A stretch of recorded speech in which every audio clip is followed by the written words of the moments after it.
Hi, welcome to The Conversation. My name is Brendan Malone, and in this episode, I want to talk about Billie Eilish, and in particular, the new documentary, Billie Eilish, The World's a Little Blurry, and the fascinating insights it provides into the current cultural crisis that we find ourselves in.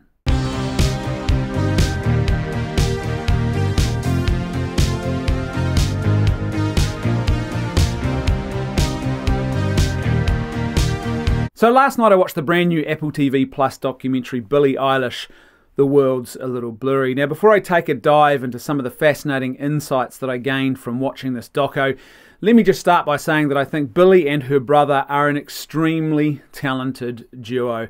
They have this ability to write songs and to produce songs, and her voice is amazing. They're a great duo. Her James Bond theme that's been out for quite a few months now has been on my Spotify favourites list for that entire time. It really is that good. In fact, I think it's probably the second best Bond theme ever released after Adele's Skyfall. So, and that's saying something, but they are very, very talented people.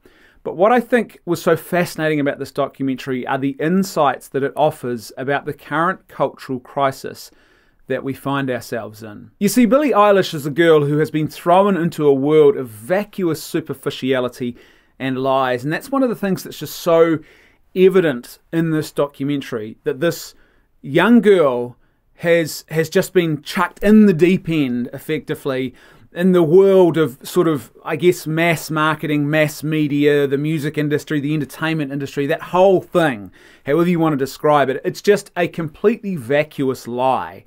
And she's very much been thrown into that lie. And there's a really beautiful moment of truth that happens in this documentary when she meets Justin Bieber. Justin Bieber has been a long time sort of hero of hers. She's loved his music since she was a young child. And there's this scene where I think they're both at Coachella together, and I think they were waiting to go on stage, and she sees him, she recognizes him, and all of a sudden she stands back like this young girl who doesn't quite know what to do when she's meeting her idol.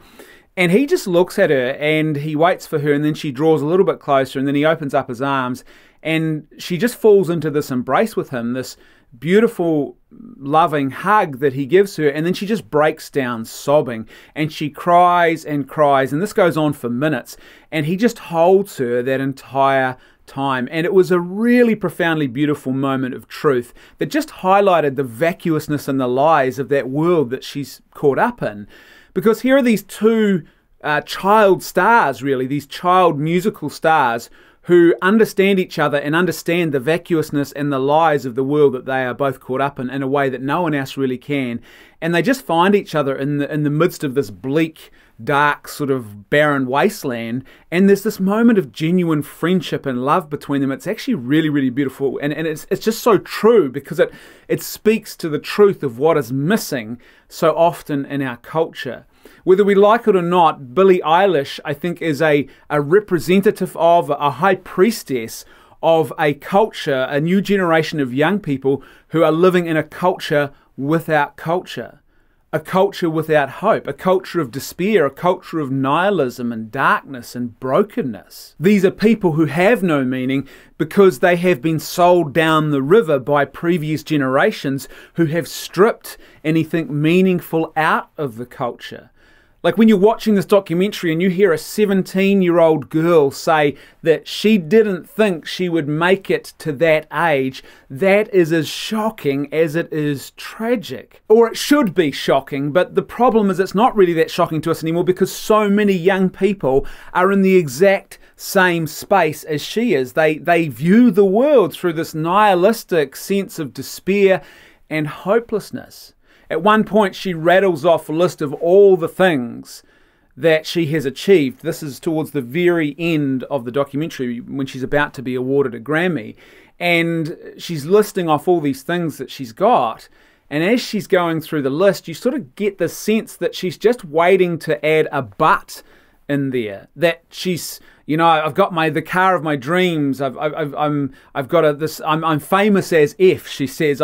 She's rattling off this list of things, and what you're waiting for, and what you get the sense is, well, I did anyway, that what she actually wanted to say was, but and then I'm still not happy. Like I said, this is a culture without hope because this is a culture without meaning, and Billie Eilish is an artistic voice who represents and speaks for that culture. She speaks for the nihilism, the brokenness, and the darkness that it contains, the great vacuous lie that it offers to the world. And this should be shocking to us, but it's not, because sadly it's just far too common.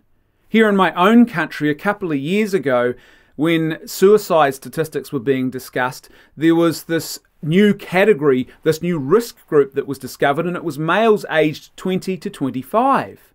Now, we've always known that males aged 40 to 45 are in an increased risk group, and that's obviously because you start to have the midlife crisis. I remember when it hit me, you all of a sudden wake up one day and realise that the tomb is a lot closer than when your first birth and arrival into the world was. It's quite a sort of shocking thing for a male, and you start questioning, what is the meaning of my work, and am I contributing to the world, all those kinds of things, and that's the sort of the midlife crisis. And some males, they just don't have any way of navigating that little black hole and finding their way out of it.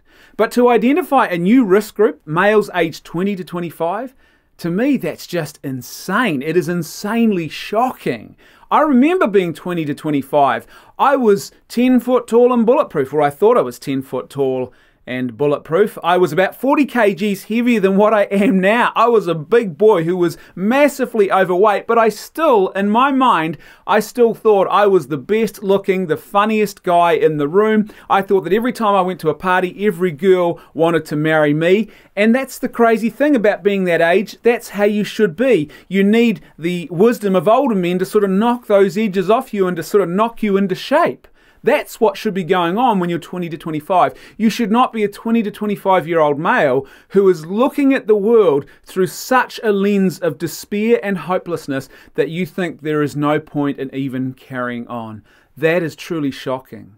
That is the culture that Billie Eilish is speaking for. And here's the thing, so much of that culture of nihilism and despair has been gifted, if that's even the right word, to this generation of young people by their parents. There's a fascinating little moment in this documentary, it's very brief, when her mother is talking about all of the fears that she thinks Billie Eilish's generation should have about the world, and she's listing off all of this apocalyptic stuff, the current state of politics and racism and climate change and the apocalypse. It's crazy. It's just this sort of lack of perspective and hope. But here's the thing, she's saying this is the fear that her daughter should have, and she's responding to the complaint that some people make that the lyrics of Billie Eilish are really dark, and she says, well, what would you expect, that living in this dark, awful world? Here's the thing, that's really her mother's fear and lack of meaning and lack of hope being transmitted to the daughter. And there is this quite profound artistic moment in one of her videos that just is a beautiful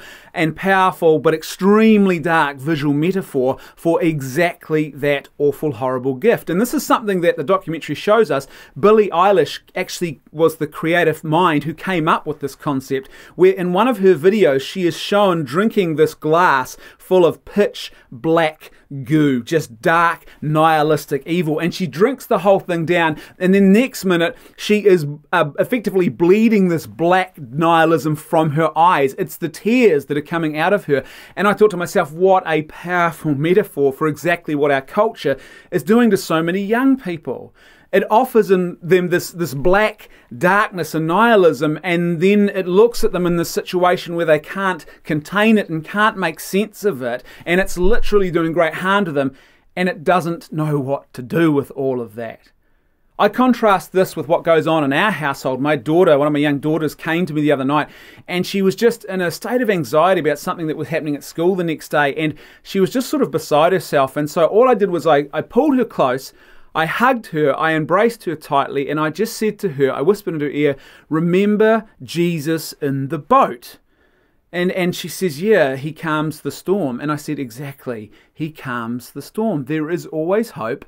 There is always hope. And all of a sudden, this sort of moment of, I could feel it as I was holding her close. She just relaxed and leant into that hope, and it just gave her a sense of it's going to be okay. And I said to her before I sent her back to bed, look, it's okay. And whenever you find yourself facing sort of the stress and overwhelming anxiety, remember there's always hope.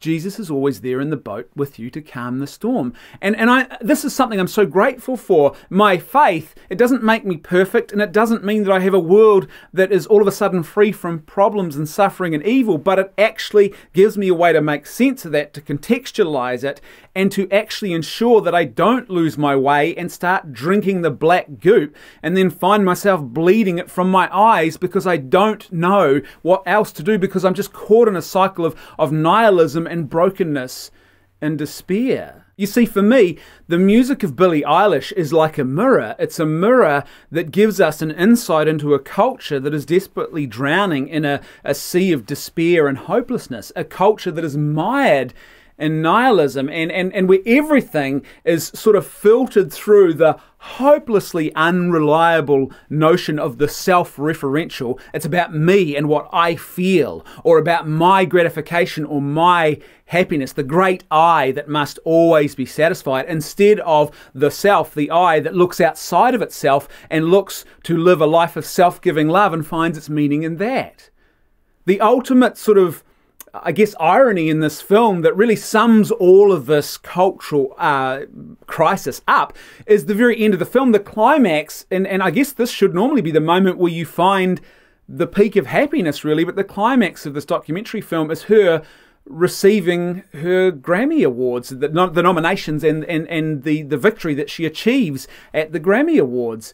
And it's such an irony. Here's this young girl mired in this nihilism, and the culture, the best it can offer her is a little meaningless gold trinket. That's it. And what's really missing in all of this is, despite the beauty of her talent, and there is a real beauty to this, it doesn't point us to what is beautiful. It's not pointing us to what is good and what is true. It's simply a beautiful mirror which reflects a great darkness, a great vacuousness, a great lie, a great nihilism. You see, Billie Eilish, I think, is exposing the true nature of the heart of our current culture that so many people find themselves drowning in. But here's the great irony in this. Unlike a lot of other musicians and artists who are part of that false world, that vacuous world of nihilism, Billie Eilish is actually extremely truthful. Those other artists are providing these absurd sort of hedonistic, pleasure-centric, self-gratification distractions. It's this bubblegum pop that's all about sexual promiscuity and everything else. It's just, it's a lie. It's a distraction. But what Billie Eilish is doing, she's very much part of that artistic world, but she speaks truthfully about the heart of what's really going on there, about the pitch black nihilism and the lack of meaning and the lack of hope, and ultimately the ultimate end of that culture, which is not light, it's not goodness, it's not truth, it's darkness. I think most importantly is we all need to learn from the fact there's a very stark and brutal honesty on display here. And if we want to find greater meaning and hope in our lives, we need to turn away from that and look to the light of self-giving love, looking to something beyond ourselves, to other people to give ourselves to, and self-giving love and continual acts of self-giving love. And when we love more authentically, we find a greater and deeper sense of meaning and hope. Thanks for watching this episode of The Conversation. Don't forget to like, share, and give this video a thumbs up. That all helps the channel. And wherever you're watching, please subscribe. If you're on YouTube, don't forget to hit the little notifications bell as well. That way you'll get updated about every new piece of content that we publish. A huge thank you to everyone who is supporting us at patreon.com/leftfootmedia. For as little as $1 a month, you can help to ensure that this great content keeps happening. So that's patreon.com/leftfootmedia. As little as $1 a month, or as much as you'd like to contribute. And a huge thank you, as I said, to everyone who made today's episode possible. You guys are awesome. I'll see you next time on The Conversation.